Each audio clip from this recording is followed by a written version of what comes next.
یہ جو آپ نے پیس کی بات کی کہ پیس اور پراسپیرٹی یہ ساتھ ساتھ جاتے ہیں، لیکن میں ایک ہسٹری کا اسٹوڈنٹ ہوں.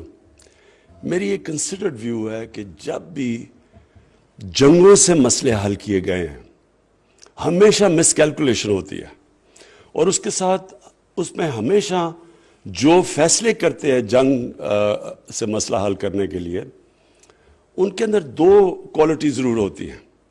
ایک تو وہ تاریخ سے سیکھتے نہیں ہیں، انہوں نے تاریخ پڑھی نہیں ہوتی دنیا کی، اور دوسرا ان کو تکبر ہوتا ہے اپنے ہتھیاروں پہ. یہ دو وجہ سے مس کیلکولیشنز ہوتی ہیں.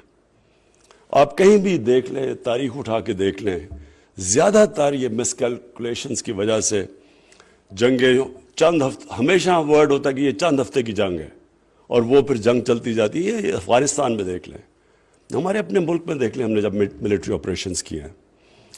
یہ ابھی دیکھ لیں، یہ جو ایتھیوپیا نے ٹیگرے کے اندر وہ کیا، خود اس کے پرائم منسٹر نے، اور میں اس کو جانتا بھی ہوں اچھی طرح، کہتے یہ چند ہفتے کی بات ہے. تو آج دیکھیں کہ وہاں کتنا بڑا ہیومینیٹیرین کرائسس ہوا ہے. سو میرا یہ کنسیڈرڈ اوپینین ہے کہ جنگوں سے جو بھی مسئلہ حل کرنے کی کوشش کرتا ہے نہ اس کو تاریخ کا پتہ ہوتا ہے اور وہ انسانیت کا نہیں سوچتا، کیونکہ اتنی زیادہ ابھی افغانستان میں سفرنگ دیکھیں آپ کتنی ہے. تو ہمیں ہمیشہ کوشش کرنی چاہیے، لاسٹ منٹ تک پوری کوشش کرنی چاہیے کہ ڈائلاگ سے ہم اپنے مسئلے حل کریں. ہمارا سب سے بڑا مسئلہ ایک ہی ہے، ساؤتھ ایشیا، سارے ساؤتھ ایشیا کو ہاسٹیج رکھا ہوا ہے، وہ ہے کشمیر کا مسئلہ.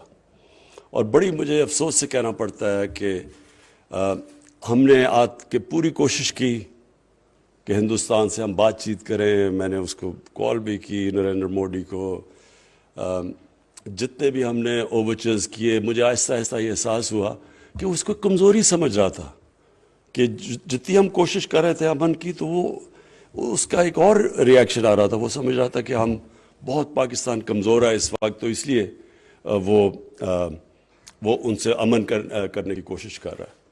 اور بدقسمتی سے دوسری چیز یہ کہ ایک ہمارا ایک نارمل ہندوستان کی حکومت سے ہمارا ان سے انٹریکشن نہیں ہو رہا تھا، ایک آئیڈیالوجی سے ہمارا مقابلہ ہو رہا تھا جو آر ایس ایس ہے.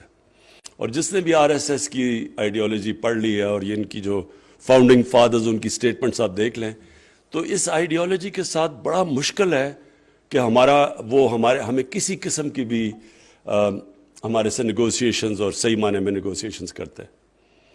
اور یہ صرف جو ہندوستان میں ہو رہا ہے یہ ہمارے لیے ہماری بدقسمتی نہیں ہے، اور خاص طور پہ کشمیر کے لوگوں کی بدقسمتی نہیں ہے، یہ ہندوستان کے لوگوں کی بڑی بدقسمتی ہے. کیونکہ ایک اتنا بڑا ملک ہو، اس کے اندر کم از کم کتنی 50-60 کروڑ تو مائنورٹیز ہیں.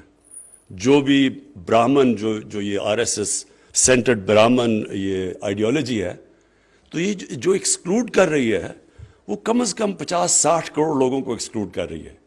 یہ کبھی ہیومن ہسٹری میں ایسے نہیں ہوا کہ اتنے بڑے لوگوں کو، چنک آف پاپولیشن کو آپ کہہ دیں کہ آپ سیکنڈ کلاس سٹیزن ہیں، اور یہ صرف ہندوتا، یعنی یہ صرف ہندوؤں کے لیے ہندوستان ہے.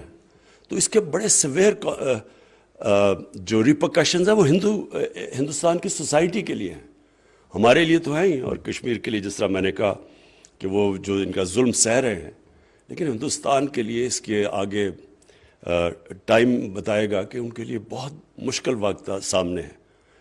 اور یہ سسٹینیبل بھی نہیں ہے یہ آئیڈیالوجی، کیونکہ یہ جب آپ ایکسکلوڈ کرتے ہیں لوگوں کو، تو دنیا کی تاریخ کی یہ ایک ہسٹری ہمیں یہ بتاتی ہے کہ جب آپ مارجنلائز کرتے ہیں تو آپ لوگوں کو پھر ریڈیکلائز بھی کر دیتے ہیں. اور ریڈیکلائز لوگوں کے لیے اتنی بڑی مائنورٹی میں اگر تھوڑے سے بھی لوگ ریڈیکلائز ہو جائیں تو وہ ہندوستان کو دشمن کی ضرورت نہیں ہے ایکسٹرنل اینیمیز کی.